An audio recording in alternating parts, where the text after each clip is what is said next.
بسم الله الرحمن الرحيم. الحمد لله رب العالمين، والصلاة والسلام على أشرف الأنبياء والمرسلين. نحن في هذا اللقاء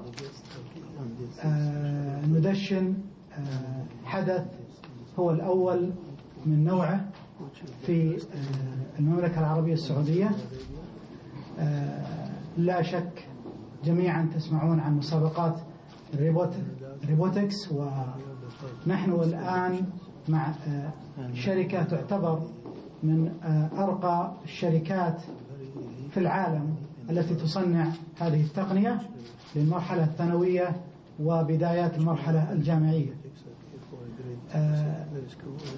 هذه المسابقة هي جزء من برنامج حرصت مدارس الرياض بقيادة ربان سفينتها صاحب السمو الملكي الأمير سلمان بن عبد العزيز الرئيس الفخري في مدارس الرياض، وأيضا بدعم ومؤازرة وتحفيز من رئيس مجلس الإدارة الأمير محمد بن سلمان وبن عبد العزيز، وأيضا أعضاء مجلس الإدارة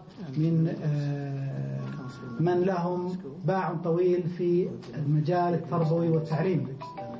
ما نريد أن نقوله أن هذه المسابقة أو هذا الحدث التربوي وهو الملتقى القيادي الثاني للشباب الخليجي. هذا الملتقى الذي تعقد فيه دورات رياضية تدريبية على المهارات القيادية، بالإضافة إلى استقطاب متحدثين عالميين. في هذا الملتقى لهذا العام سيكون عندنا الحقيقة متحدثين على مستوى العالم، منهم من لهم شعبية كبيرة جدا في العالم، وسيكون فيه أيضا في هذا الملتقى برامج تدريبية للطلاب وأوراق عمل للطلاب. الحدث الآخر والمهم في هذا الملتقى هو ما نتحدث عنه اليوم، وهو مسابقة فيكس. هذه المسابقة التي نحرص الحقيقة على أن ننشر هذه الثقافة بين مدارسنا، فمدارس الرياض كمدارس غير ربحية، مدارس تعنى بتنشئة القادة وبالمهارات القيادية.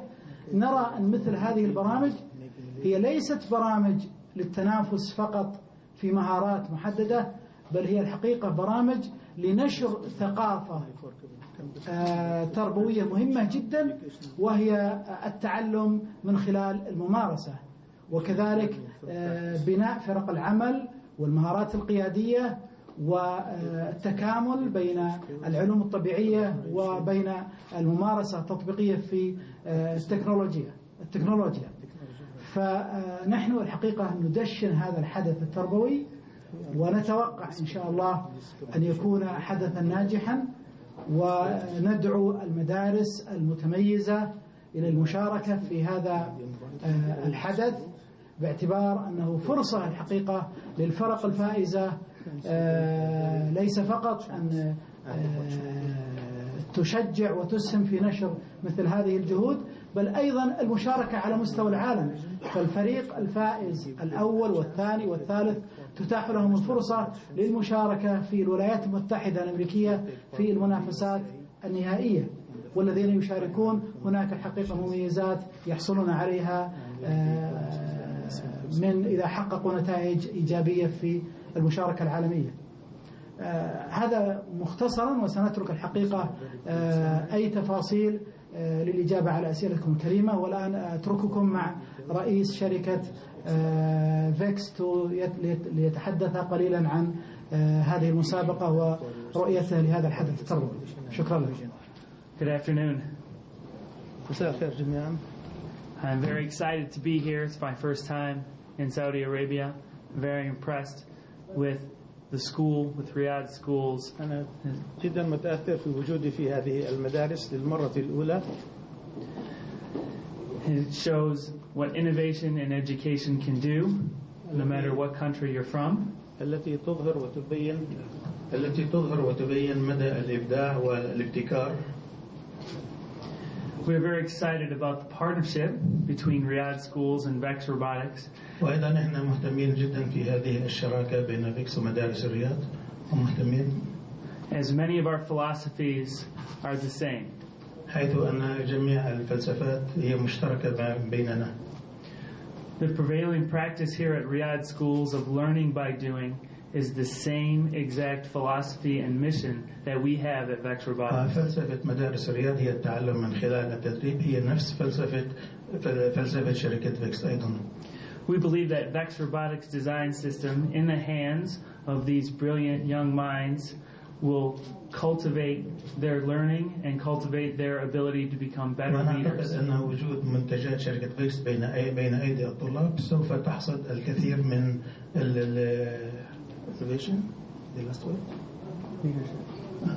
سوف تحصل الكثير من النتائج والقيادة أيضا.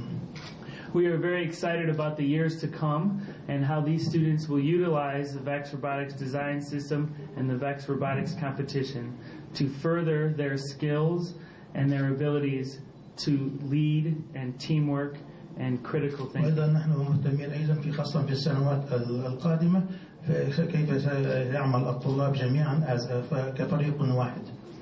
And I look forward to what the best and brightest competing أنظر إلى الأمام على هذه الطلاب الرائعين, what they have to bring and what they can offer when they come to the Vex Robotics World Championship. ماذا سوف يقدمون من هذه الإبداعات عندما يأتون إلى منتجات شركة فيكس in Los Angeles, California in وعندما April. يأتون أيضا في لوس أنجلوس في المسابقات العالمية. Thank you for your time. We really look forward to the partnership in the year to come. نشكر لكم وجودكم وحقيقة نتطلع إلى المشاركة وتوقيع هذه الاتفاقية مع مدارس الرياض. نشكر لكم وجودكم في هذه الصالة اليوم في هذه الحدث الفريد من نوعه ونحن جدا سعداء بوجودكم جميعا. Any questions ولا هناك أسئلة تحب توجهها لسعادة الدكتور أو لضيفنا رئيس شركة فيكس؟ مساء الخير جميعا. أنا سالم الشريف من صحيفة المدينة. This is Mr. Salim Sharif from المدينة newspaper. وش يستخدمون؟ سعادة المشرف بتسأل بس ما هي المقومات التي على ضوءها تم اختيار مدارس الرياض لتكون المقومات هذه مسابقة عالمية مسموح فيها لكل مدارس العالم أن تشارك، لكن عادة يكون هناك تصفيات. مثلا منطقة الشرق الأوسط يكون تصفيات تخرج من الشرق الأوسط 5 6 7 مدارس. في اليابان هناك تصفيات، في كوريا، في سنغافورة، فالحقيقة لم يشارك في هذه المسابقة أي فريق عربي سوى مدارس الرياض. هذا كان قبل العام الماضي، وحصلت أيضا على مركز متقدم.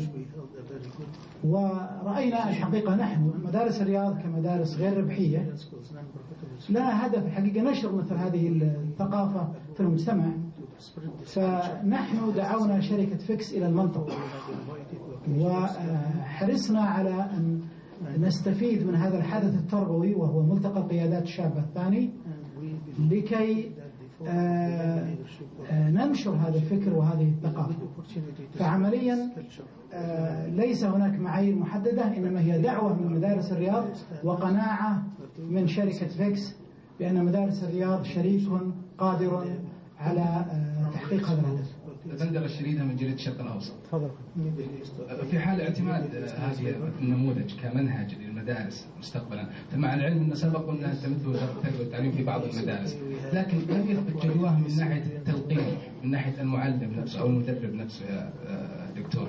فما الآلية يعني في توظيف هذه المناهج لإيصالها بأسرع وقت للطالب أو لإدراكه بأسرع وقت؟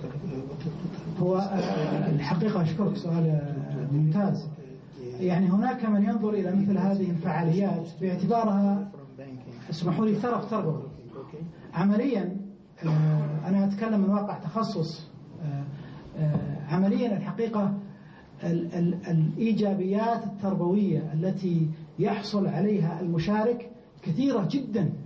يعني أنت تدرس الطالب فصل كامل في العلوم وفي الرياضيات وتجلس أشهر أحيانا حتى يتعلم الطالب، يكتسب الطالب مفهوم في القسمة ولا في الضرب ولا في الطرح ولا كذا، وأشهر حتى يفهم مفهوم في الفيزياء في الحركة وإلى آخره، من خلال بناء روبوتك وتنظيم آلية عمل. الطالب يتعلم الحقيقة من خلال الممارسة، يبني ثقة في نفسه، يتعلم يكتسب مهارات قيادية، يتعلم العلوم، يتعلم الرياضيات، يتعلم التنسيق، يتعلم العمل في وقت محدد، مهارات عديدة جدا الحقيقة. ولذلك نحن في مدارس الرياض الآن غيرنا مادة الحاسب وأصبحنا لا ندرس حاسب، ندرس تكنولوجي. وفي التكنولوجي هذه أصبحت كمادة الآن عندنا، ومن هذا المنطلق الحقيقة حرصنا عليها. أنا ممكن أعطي my colleagues أعطيه فرصة ليتحدث. They are asking about the advantages of this kind of activities for the learning process. Sure, can I take it? Yes, okay. So when we were all children, our teachers, at least my teachers, would get up and lecture, talk. أذكر عندما كنت صغيرا كان معلمين يعلمونا بالطريقة التقليدية، جلسوا يتكلمون ونحن نكتب. I considered myself a good student, but these were very boring. كنت أعتبر نفسي طالبا جيدا، لكن كان هذا ممل جدا. When you take a student away from the table, bring them and say, build this robot to do this task, many things go through the student's head. عندما يتم أخذ الطالب إلى الناحية العملية، الكثير من المهارات تظهر ويبدأ في العمل. None of them are boredom, sleepiness, not paying attention. They are engaged. ملل ولا كلل ولا أيضا نعاس ولا أي نوع من التذمر. Excited. They think they're having fun. We call it tricking them into learning. هذا يكون من خلال المرح ومن خلال أيضا المشاركة الجماعية.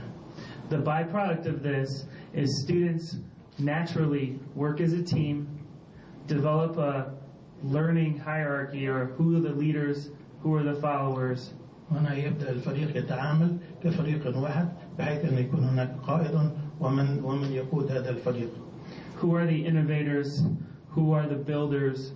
من هو المبتكر؟ من هو الذي يبني أو يؤسس؟ How things work. They naturally work through that, and they innovate and iterate naturally by making their robot or their task better and better. All of this happens without the teacher saying hardly anything, which is the way most students prefer it. And as a result, they're having fun, they're learning, but they're learning about very technical concepts through an easy to understand way. كنتيجة ذلك يتعلمون ولكن لا يتعلمون أي شيء سهل ولما يتعلمون بأمور فنية معقدة. Which allows them to retain the information better and get them excited and motivated about science and technology. وهذا يؤدي بهم إلى الاستمتاع ويؤدي بهم إلى التحدي والتعلم الأفضل. والتعلم الأفضل. السلام عليكم.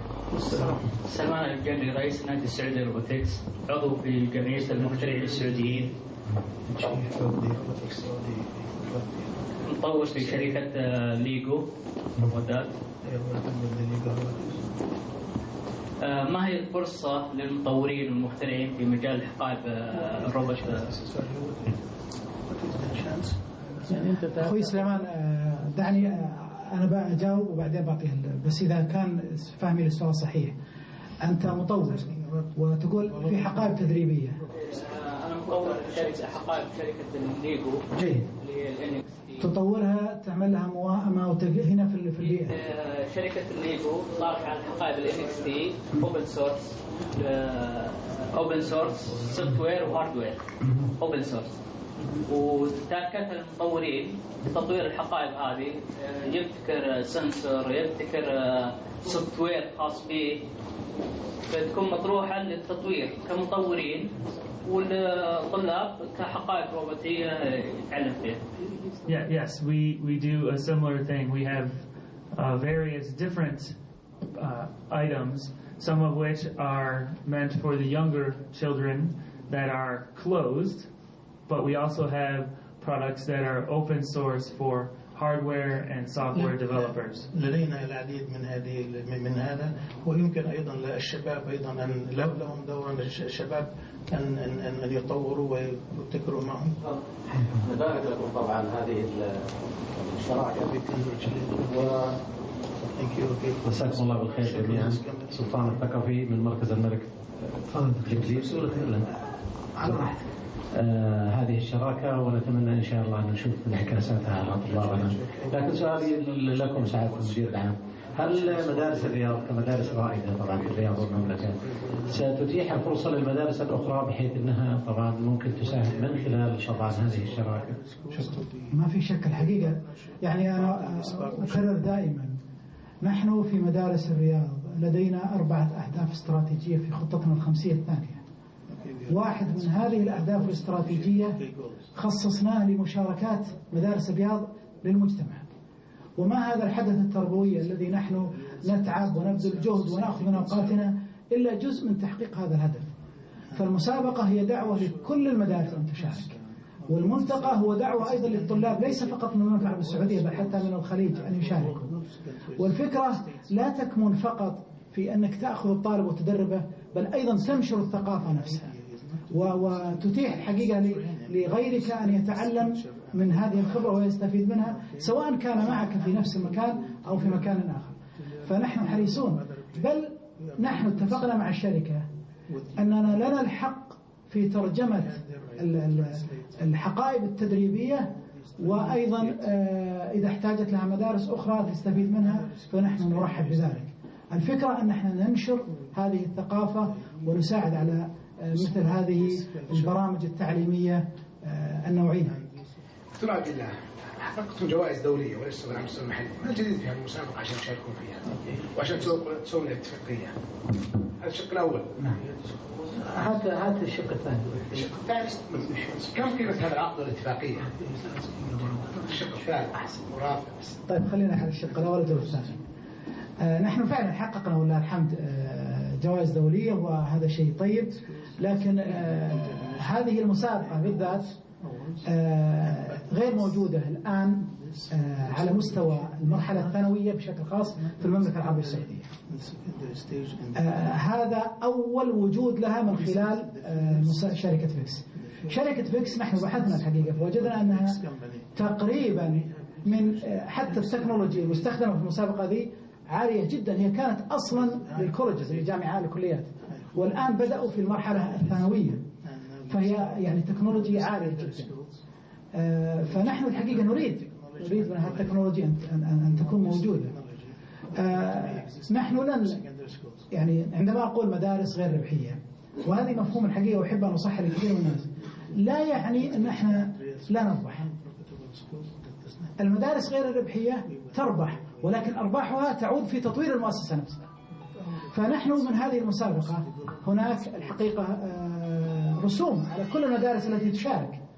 هذه الرسوم تعود لتمويل هذه المسابقة، إنما الشركة كشركة تبيع المنتجات بسعر خاص أيضا كأي منتجات، وإنما المدارس نفسها الحقيقة العوائد التي تعود من هذه المسابقة لتغذية مثل هذا الحدث.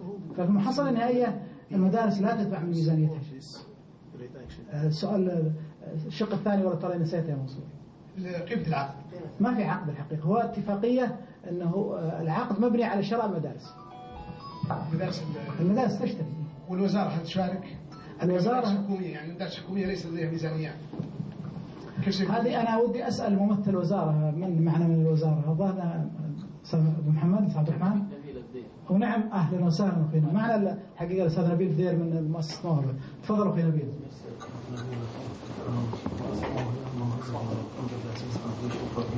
السلام عليكم.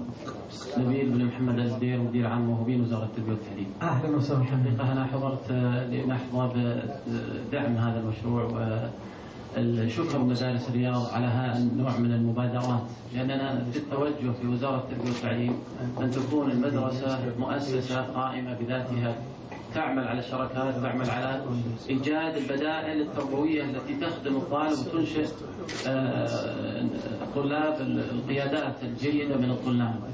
وهذا أحد المشاريع التي تنفذها المدارس، ونحن فخورين بهذا، ولذلك أتينا لنشارك وندعم هذا الأداء المتميز. بالنسبة لمشاركة طبعا وزارة التربية والتعليم شاركت في الروبوت مع مؤسسة الملك عبد العزيز مع شركة لوغو في مسابقات كثيرة، وهي الآن متاحة في مراكز الموهوبين. وإنما جئنا ومعي الزميل الأستاذ أحمد الأحمري رئيس وحدة المراكز عندنا، وهو ربما بعد ما نطلع على المشروع نوجه أيضا الزملاء في مراكز الموهوبين للمشاركة في هذه المسابقة. طبعا بالنسبة لنا الموهوبين في مراكز الموهوبين هناك أيضا حرية لدى مراكز الموهوبين أنها تشارك في أي مشاريع أو أي برامج أو مع أي شراكات أو مؤسسات ترى أنها مناسبة. بالنسبة للدعم المالي، طبعا مراكز الموهوبين لها ميزانيات مخصصة على برامجها، لكن اللي نعرف المسابقة فيها من هذا النوع أنها متاحة للجميع، وأن العملية ليست هي استثمارية بقدر ما أن المشاركين يدفعون قيمة الحقائق ويكون يوفر لهم مدربين ونحو ذلك. فما في خوف على المدارس أو المراكز الموهوبين أنها تشارك، ولو شاركت فعندهم بالنظام الجديد صلاحيات مالية واتخاذ قرار أنها تشارك. أحب توضح. شكرا. وأنا أعتقد هذا من التوجه المحمود للوزارة الآن، اللي هو مزيد من الصلاحيات المالية للمراكز وللمدارس الآن بموازنات خاصة. يمكن المعلومات التفصيلية هذه في الكتيب حق المسابقة موجود، لأن المسابقة كلها باكج فيها. نحن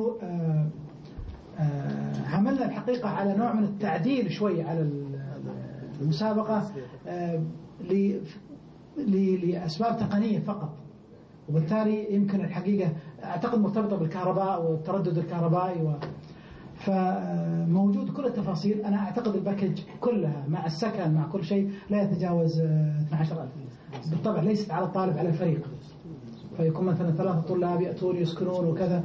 فهي مثل ما ذكر أخي نبيل، يعني السعر ليس بذلك المكلف، لكنه ممكن الحقيقة. طيب نبغى نتيح فرصة. أنا أقول معنى الشركة هنا مسوقة وليست عن معشر مسابقة، تسوق منتجات. هو إذا تحقق الهدف اللي نحن نرجوه، نحن في النهاية نريد إحنا نسوق تعليم. فالمسألة أنك تسوق شيء يفيد، هذه القضية يعني. تفضل. خالد بن عبد السلام، مشرف عام النشاط الطلابي بوزارة التربية والتعليم. جيت ممثل عن النشاط العلمي تحديدا. نبارك صراحة هذه الخطوة، نعتبرها أروع من رائعة، وما زلنا ولا زلنا في فترة ماضية أكثر من 10 سنوات نبحث عن شركة رائدة في هذا المجال، وشركة فيكس فتحت لها النت ووجدت لها مشاركات غير عادية مع وكالة ناسا، على اعتبار أنها شركة ضالة، شركة حكومية تقريبا. وهذا الذي يجعلنا أيضا حريصين أنه نشارك في مثل هذه الشراكة. لدينا في وزارة التربية والتعليم مسابقة وطنية تعنى بالروبوتكس، وهذه السنة ولله الحمد منه قررت واعتمدت في الوكالة، والدعم نتوقع بإذن الله أن ندخل في هذه المسابقة في شركة فيكس بإذن الله، لأنه الشغل الماضي والمسابقات الماضية كانت على القطع والكتات الخاصة بالنيكست، لكن الطالب في هذه المرحلة مرحلة التقنية والانفتاح الغير عادي فرصة أن نفتح له المجال، خاصة أنه فيكس أتوقع أنها شغالة على نظام أو لغة السي، وهذه اللغة هي لغة راقية جدا للتعامل مع الروبوتكس. نحن في الوزارة نبارك هذه الخطوة، ونحن كما وصلت هذه الوصية ندعم بكل ما أوتينا. فرصة كبيرة جدا تشارك الوزارة مع مدارس الرياض ومثلة بكم دكتور بعيلة حتى ندعم مسيرة التقنية والتكنولوجيا في الوزارة. So VEX started in the United States to solve a problem that we had, diminishing students getting interested in science and technology. هذه الشركة بدأت في الولايات المتحدة لحل مشاكل الطلاب في العلوم.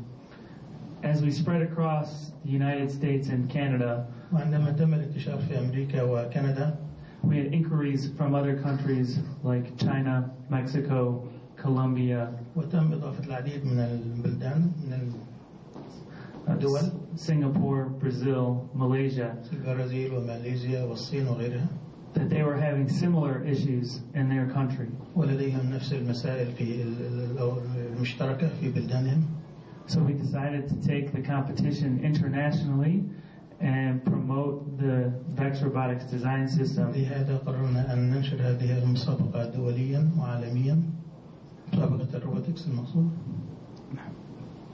When I met the students from Riyadh schools 2 years ago, I found that they were trying to tackle similar problems. عندما قابلت بعض طلاب مدارس منذ سنتين وجدتهم لديهم هذه المسائل ويبحثون فيها. So Dr. Abdullah and I decided that we needed to spread the VEX robotics competition through the Middle East, starting with Saudi Arabia. قررنا أنا والدكتور عبد الله الدكتور إبراهيم مدير عام مدارس الرياض أن ننشر هذه الثقافة في الشرق الأوسط. Our visions and principles are the same. We believe that لدينا نفس الرؤية ونفس المبادئ، وأعتقد أيضا that learning by doing is the way to unlock students' innovation, ingenuity. والتعليم من خلال الممارسة هو أفضل حاجة للابتكار والإبداع. And specifically, we believe that robotics and robotics competitions is the best way to get students completely engaged and immersed in learning about technology. وأنا أعتقد بأن المشاركة وبناء الروبوتات هي أفضل طريقة للطلاب في ممارسة الإبداع والممارسة الجماعية. And to us, that is not limited to any borders. So we believe that the students in Saudi Arabia and the rest of the Middle East should have the same opportunity and ability to utilize this system to the best of their ability. هذا لا يقف عند أي حد، فهو منتشر، يجب أن ينتشر في جميع الشرق الأوسط وجميع الطلاب. عمر الزبيدي صحيفة الوطن. معلش أنا أشوف إنه هذا شيء مهم وشيء إيجابي وفي مميزات كبيرة، لكن اليوم احنا نتكلم عن مدارس الرياض، مدارس نخبوية نوعا ما. فمبلغ 13,000 بالنسبة لطلاب مدارس، لا مدير المدرسة مستعد يدفع في أي مدرسة في الرياض، ولا الطلاب في المدارس العادية أظن أن عندهم قدرة أن يدفعون مبلغ 13,000، ولو أن بالنسبة للآخرين ممكن يكون مبلغ بسيط. اليوم هذا العلم الذي ممكن يستفيدون الطلاب فيه ويتقدمون ويتخلصون من مسألة التعليم التلقيني النظري لأمور مفروض أنها علوم تطبيقية مثل الفيزياء والرياضيات. كيف تنتقل من لطالب موجود في أي مدرسة في جنوب الرياض أو في أي مكان عنده رغبة للعلم، عنده محاولة للوصول، عنده طموح أنه يتعلم بطريقة أفضل، كيف يستطيع الوصول؟ ليش ما يكون في معهد تتبنون إنشاء معهد للروبوتس؟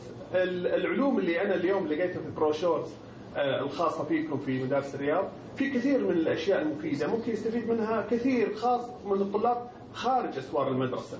ليه ما يكون في عندكم معاهد ممكن بمبالغ رمزية تتقبلون تطوير الشباب، طالب ثانوي طالب متوسط راغب في الوصول إلى هذه العلوم يستطيع الوصول لها، فتكونون جسر، يعني يكون دوركم أكثر من مسألة أنكم تكونون مدرسة، تكونون جسر إلى علوم هامة على مستوى تطوير القيادات الشابة.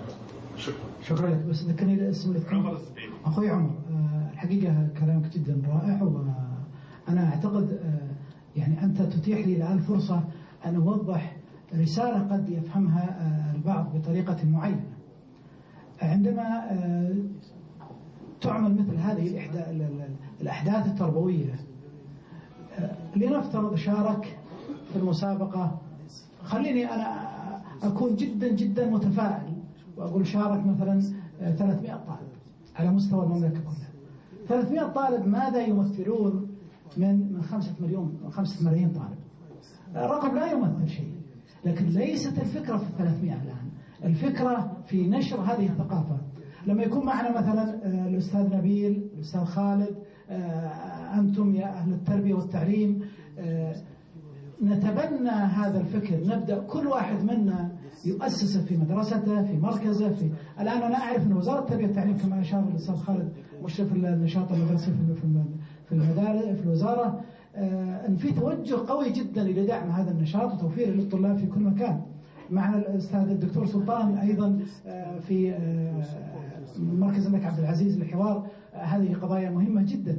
فالنقطة هي نشر الثقافة، هذا رقم واحد، أن تنشر هذه الثقافة خطوة أولى حتى الناس تتقبل مثل هذا العمل. الخطوة الثانية، نحن كما أشرت مدرسة نخبوية. الحقيقة هذه مقولة أقول لك أنها غير صحيحة. نحن لسنا مدرسة نخبوية، نحن مدرسة غير ربحية، مفتوح المجال لكل طالب أن يأتي ويدخل في هذا الصرح ويستفيد. بالنسبة للمبلغ، أنا لا أعتقد الحقيقة الآن حسب ما أعلم الآن وكما سمعت من الزملاء قبل قليل أن لا نتوقع أن يشارك 10,000 فريق أو من كل مدرسة فريق. نتوقع أن يشارك عدد معين لنشر الثقافة ومن المراكز ومن إدارات التعليم. العام الماضي كان عندنا حدث، قبل العام الماضي كان ملتقى القيادات الشابة الأول. كل إدارات التعليم أرسلت طلاب وتكفلت بكل نفقات الطالب. فمفهوم أن الوزارة لا تدفع للبرامج النوعية هذه مفهوم أيضا غير صحيح. الوزارة تدعم وتدعم بقوة، وأعرف هذا العام أن ميزانية النشاط في الوزارة عالية جدا.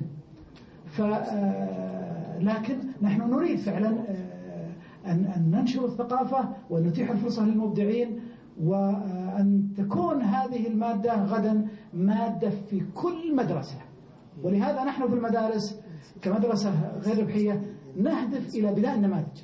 نبني نموذج ونقدمه إلى الوزارة ونقدمه إلى المؤسسة التربوية الأخرى. ولدينا مجموعة من النماذج الحقيقة ولله الحمد ستقدم سواء فيما يتعلق بالمعلم أو بالطالب أو بالبرامج التعليمية. السلام عليكم. عليكم السلام. أنا إبراهيم من صحيفة الشرق الجديدة. لدي مداخلة وسؤال. أبدأ بالسؤال. أنتم تعتبرون أنفسكم مسوقين لهذه المسابقة. كأني أفهم من هذا الاحتكار، بمعنى لو أتت مدارس أخرى الرواد أو مدارس المدارس النخبوية الأخرى أن تعمل على تسويق مثل هذه المسابقة، هل يحق لها أم أنه صار احتكارا على مدارس الرياض فقط لا يحق لغيرها أن تكون وكيلا؟ هل موضوع وكالة صار مدارس وكيلة لمسابقة القدس العالمي أو لشركة فيكس زي ما هو الشغل التجاري؟ أما المداخلة فهي متعلقة بإجاباتكم وحديثكم سعادة الدكتور عبد الله. كررت كثيرا نشر هذه الثقافة وأن هذه المدارس ليست نخبوية. كلامي موجه تحديدا إلى مسؤولي وزارة التربية والتعليم الموجودون بيننا. يعني هذه الثقافة عالية وراقية، لكن هل يخبرني هل هؤلاء المسؤولون هل أي مدرسة في أي ناحية في أقصى الشمال وأقصى الجنوب يعني بحاجة إلى مثل هذه الثقافة؟ ألا ينقصها أشياء أهم؟ المبنى، البيئة المدرسية، الفصل الدراسي، أشياء كثيرة قبل ما نصل إلى نشر هذه الثقافة. مدارس في أطراف الرياض بحاجة إلى ما هو أهم وأولى من هذه الثقافة التي تتحدثون عنها. طلبة متكدسون بالفصول، معلمون يتذمرون، ثم نأتي أنا ثقافة أعدك أن الإخوان سينقلون هذه الرسالة ثقة، لكن لا يعني الحقيقة أن هناك مشكلات، أننا لا نبادر أيضا بالأشياء ونتيح للآخرين الإبداع.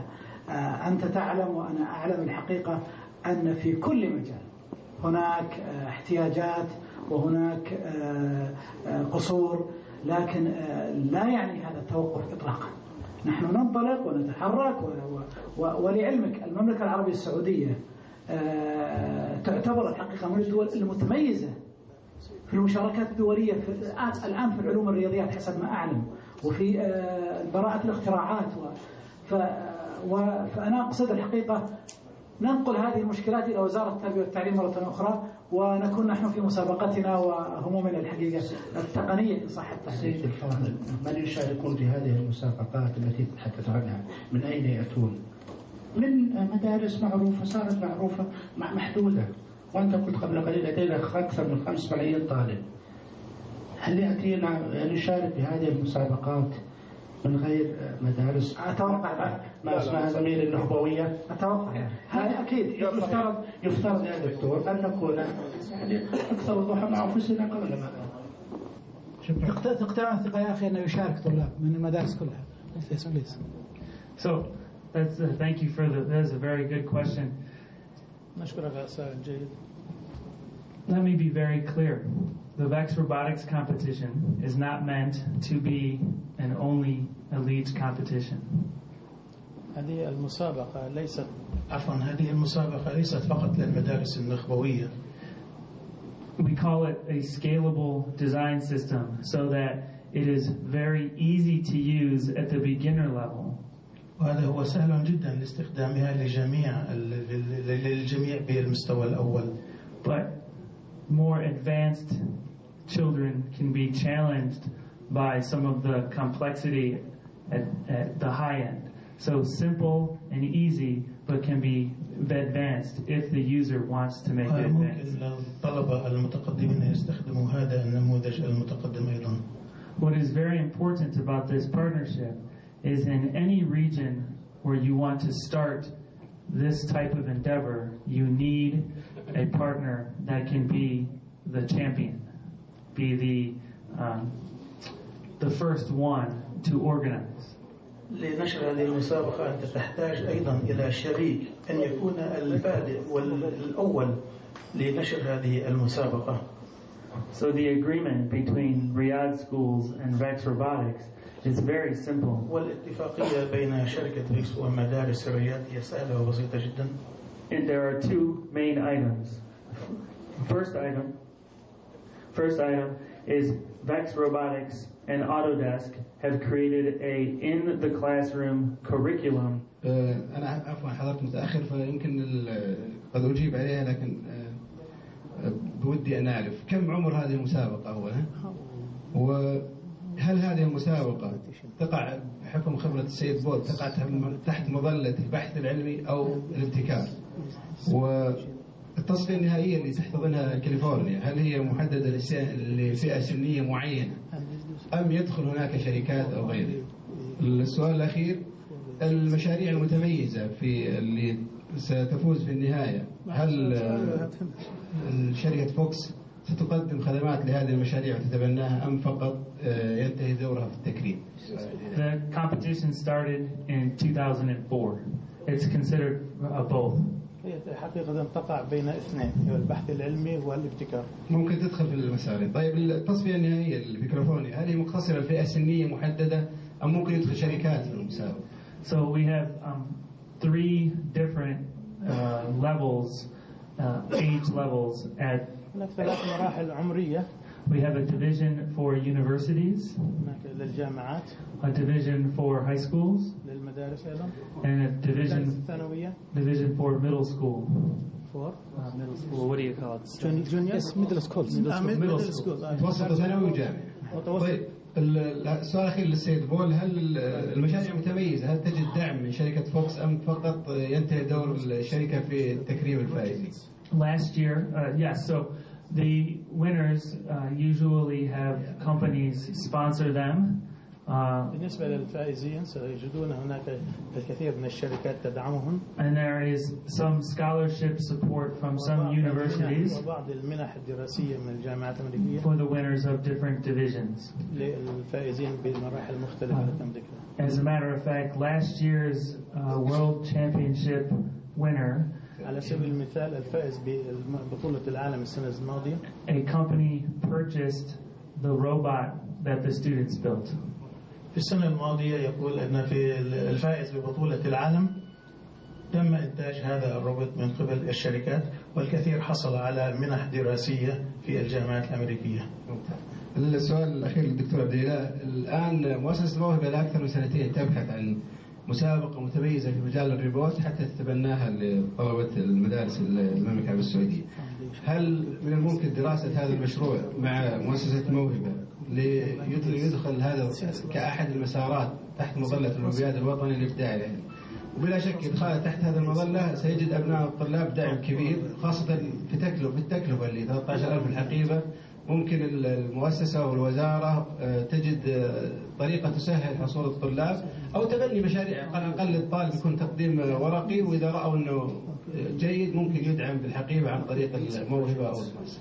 أنت أخي عبد الله تدرك أن مدارس الرياض شريك استراتيجي لموهبة. نحن واحدة من المدارس التي معظم مراحل التعليم عندنا بها من طلاب موهبة، فنحن شريك استراتيجي. فهذا أدعى أن احنا نتبنى مثل هذا المشروع مع موهبة، ويسرنا حقيقة. ونحن في المدارس الحقيقة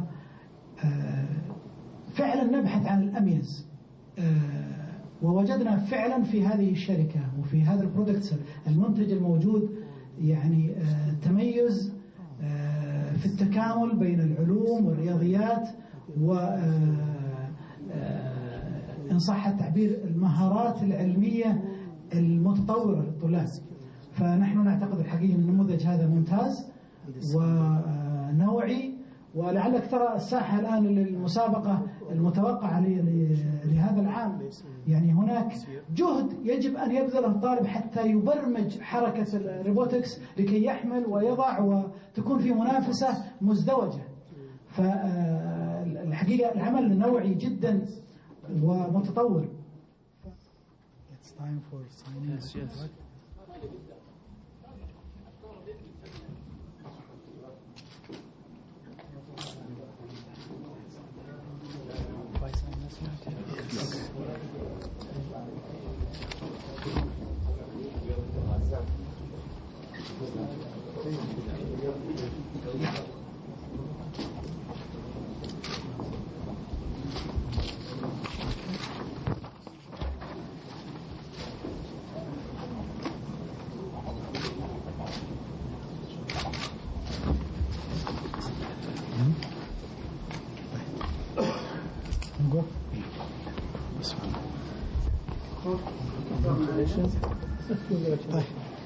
Thank you.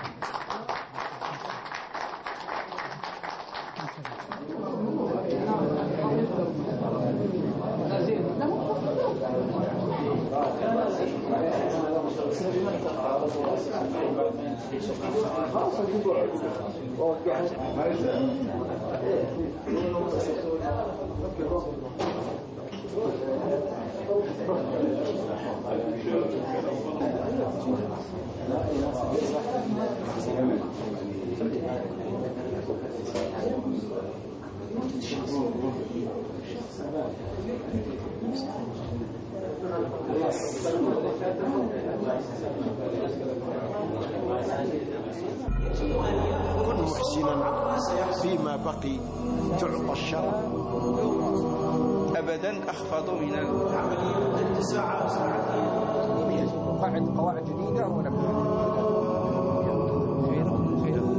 وأنفع الأشياء لعباده وأحبها إليه أو مع الوسائل، لأن